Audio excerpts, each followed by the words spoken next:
You are listening to the Coins, Currency, and American History podcast, presented by Littleton Coin Company. Every great civilization leaves behind its ruins, its art, and its heroes. But the story of America can be told through something smaller, something we can hold in our hands. A coin.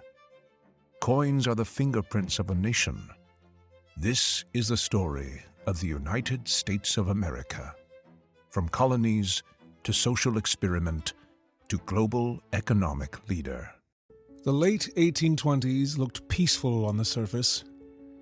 The War of 1812 was over. The Monroe Doctrine had claimed a hemisphere. The Panic of 1819 was fading, and the Federalists were gone, leaving only one major party. For the first time, Americans imagined themselves unified, but beneath that surface, unity was slipping. Three regional economies were diverging, and into that hidden divide stepped a political figure who did not heal the rift, but made it visible. Andrew Jackson did not change American politics alone. He revealed what American politics had already become. In the 1820s, the rules of political participation shifted. Most states removed property requirements for voting, newspapers proliferated, rallies and debates reached small towns and frontier settlements. Politics moved from parlors to public squares, from private negotiation to public persuasion.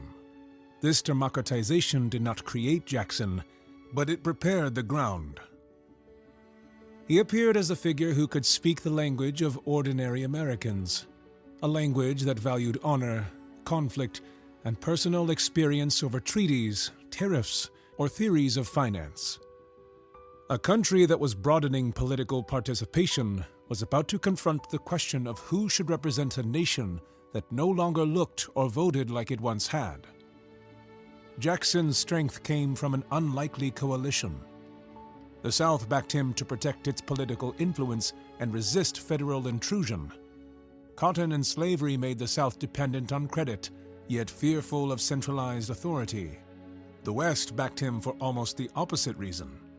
Western settlers sought land, access, and recognition. They believed Eastern elites hoarded opportunity and distributed it unfairly. Two regions united not by shared policy, but by shared resentment toward established power. Coalitions win elections, but coalitions also reveal divisions. Jackson's rise showed that the country was no longer governed by one worldview, but by competing visions of what the nation should be.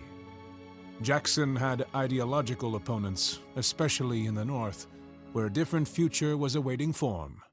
John Quincy Adams represented the commercial and intellectual culture of New England, believing that government should invest in knowledge, navigation, and diplomacy. Henry Clay offered a more ambitious plan through the American system. It called for tariffs to protect manufacturers, a national bank to stabilize credit, and federal spending on roads and canals to link the regions. Where Jackson's coalition distrusted institutions, Clay believed institutions were the tools that would unite a continent. Two models for American growth were now in conflict. One relied on capital and coordination. The other relied on land and autonomy. Both could not guide the same country without friction. The election of 1824 intensified that conflict. Jackson won the popular vote, but not the electoral majority. The House chose Adams, supported by Clay. Jackson called it a corrupt bargain. Whether the accusation was justified mattered less than the political effect. Ordinary voters now believed elite negotiation had overruled democratic choice. 4 years later, Jackson won decisively. A new electorate had arrived, and it intended to make its voice heard. But winning office did not settle the debate or heal the divide. And if Jackson represented the people, who represented the interests that had long defined the nation's commercial and financial life? Jackson's presidency forced the country to confront a deeper question. Who defines the national interest? To Jackson's supporters, the answer was simple. The people did. The president served as their instrument. Congress represented interests, and banks represented privilege, but the president represented the public. To his opponents, the answer was equally clear.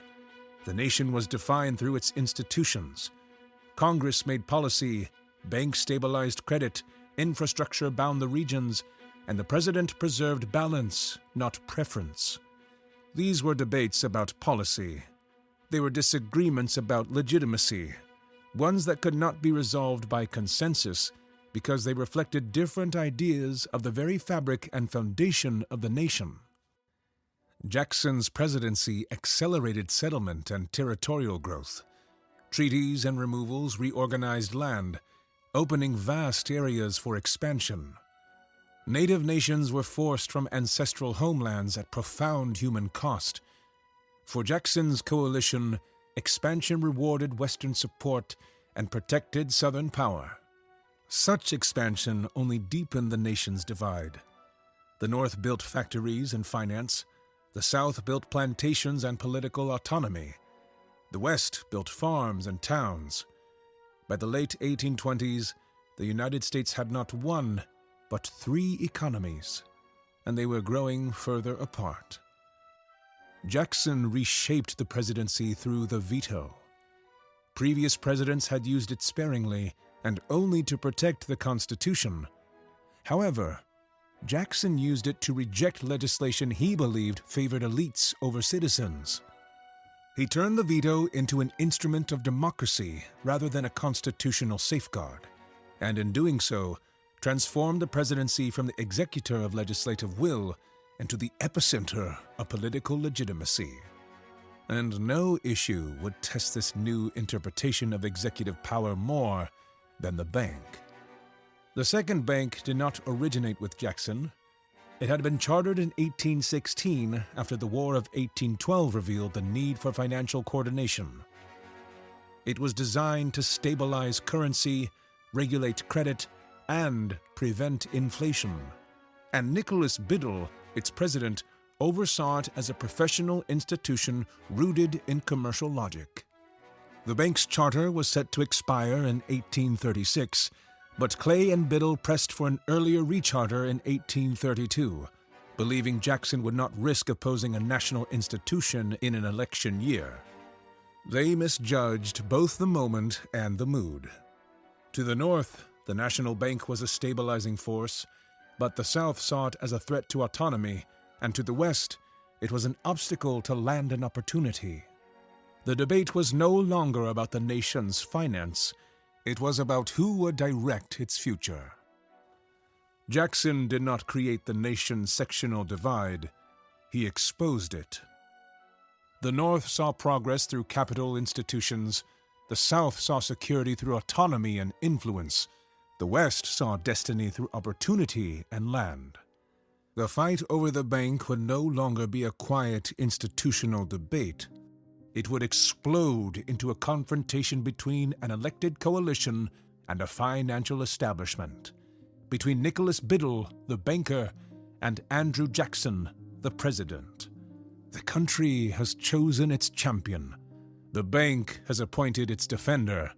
The veto will decide the outcome, and the consequences will shape the United States economy for decades.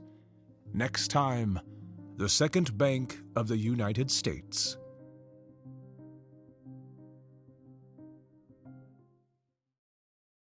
We hope you've enjoyed this episode of the Coins, Currency, and American History podcast presented by Littleton Coin Company. You can find out more about coins and currency in our free Learn Center at www.littletoncoin.com/learn. It's filled with fascinating facts about U.S. coins, world coins, ancient coins, paper money, and more, as well as helpful tips for collectors of all levels.